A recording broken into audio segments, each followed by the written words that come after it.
That kid's long gone. This old man is all that's left.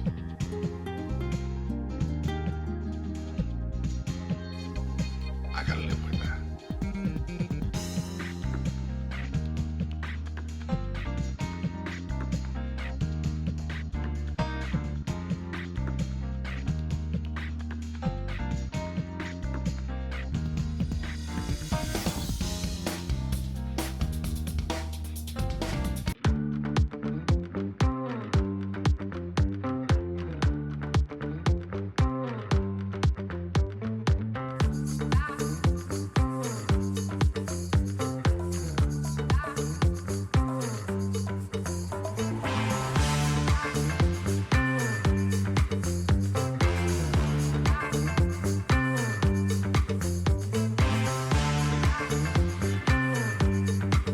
All right. I need you to come in close for this one. I really do. I need you to come in close for this one. Right? Really do. Thank you. Thank you. Welcome to the Renovation Rundown. You know, we used to make beautiful things. Homes with soul, rooms with character, front yards that said, somebody loves this place. But somewhere along the road between mass-produced cabinets or algorithm-approved wall colors and the HGTV aesthetic factory, we kind of lost our way. And 2026 is the year we take it back. Okay? My motto for this year is simple. Make beautiful things. And I'm going to say it all the time. You're going to see it everywhere. And no, this isn't about perfection. It's about snapping out of this lazy, conforming, lifeless homogeneity. That word's got to have 20 syllables in it. It's like homogeneity. You need two hands for it.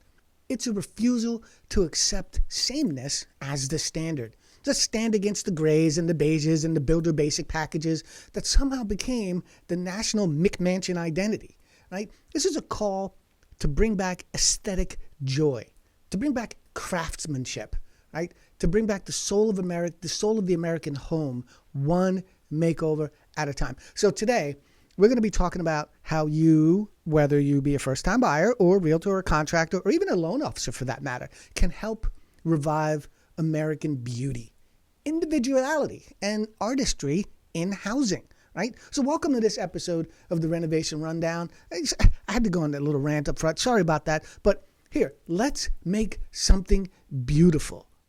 Hey, real quick, if you're enjoying this episode, do me a favor. Hit that like button, share it with a friend, and make sure you subscribe so you don't miss the next one.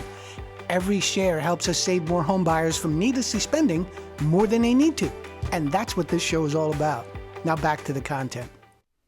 All right, so, I'm going to go through a couple of things. Here's the problem, right? The homogenization of American homes, like every flip looks the same. Every starter home, Renovation uses the same palette, the same laminate, the same black hardware. Fear, budget, and safe resale choices kind of killed the creativity of it all, right? Builders have optimized for efficiency, not so much beauty. Like, you ever see some of those new, I don't want to pick on any builder, but you see some of these new communities, it's like the same house, same row home connected next to each other, forever, right? Social media tends to reward sameness as well. Oh, look, I'm doing what that guy did. And then we all find ourselves doing the exact same thing, right? This sets the stage for why my motto matters so much, right? Let's just make beautiful things, right? Okay? I do like the black window trend, though. That's kind of a good one. You ever see the black windowsills now? That's kind of a new trend. We should keep that one. I like that one, right? My second thought on this is, why 2026 should be the year that we decide to kind of make beauty functional, right? Because it inspires people, right? Beauty adds value, right? Not just emotional value, but financial value too. To things that are beautiful, people tend to want. It attracts people, right? And the more people you attract, the more that price is, right? Beauty tends to outlast trends. Think about that. Beauty outlasts the trends. Like something that was made 100 years ago and is beautiful is still relevant today. Check out a Instagram page called cheap old houses. I follow them, and every now and again they throw up this, these old, sort of blue collar houses that are not tiny, but from 30s, 40s, and 50s, that haven't been touched. And you're like, man, look at the craftsmanship on some of these houses, and they're at good prices. So it's kind of cool. Obviously, it's my thing to look at ugly houses for a living, right?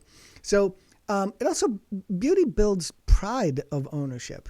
There's just something really cool about owning something beautiful. It's prideful, right? And it reintroduces craft into communities, right? So I'm taking the position here, that I want to be the voice that calls America back into intentional design, right?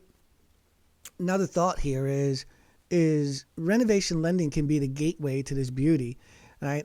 It gives you the chance, to move into some of these homes that have been stuck, like the 70s, 80s. Homogeneity is like wild. It's the same kind of, Andrew Lloyd. Is it Andrew Lloyd? Let me look it up. Let me see if I'm right. Not Andrew Lloyd Webber. Darkness of the music of the... Frank Lloyd Wright. I totally got the wrong dude, right?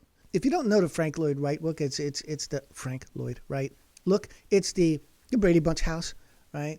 There's one in your neighborhood. It's a very familiar look of that 70s house, right?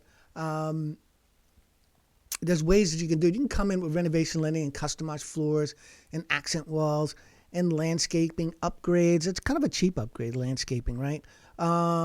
Artistic kitchens. I'm getting a kick out of seeing, it might be AI, and if it's AI, more fool me, I guess, but seeing all of these really cool kitchens that have trees in them, and they have these really cool flooring that's got blue and orange rivers running underneath them. It's so beautiful, right? Unique tile can help, and just curb appeal transformations. Remember what I said earlier, right?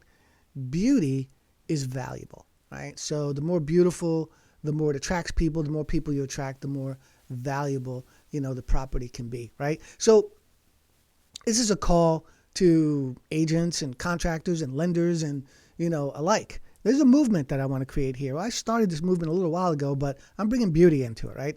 So if you're a realtor, stop walking buyers past the ugly homes. Give them a shot at beauty here, right? And if you're a contractor, quit pushing the contractor basic package, right? Let's lean into craftsmanship, and something that's going to stand way beyond your time on this planet, if you will, right? And if you're a loan officer, stop fearing the makeover loan, right? America needs all of us. So let's make beautiful things again, right? That's going to be my rallying cry. Let's make beautiful things again. Beauty isn't expensive. Boredom is, right? And in 2026, we're going to transform one home, one buyer, one community at a time, not just to make functional houses, but to make beautiful things, because America deserves that, because you deserve that. Now put down that contractor white and brown shaker siding and let's get to work. Put it down. Stop. Don't use that.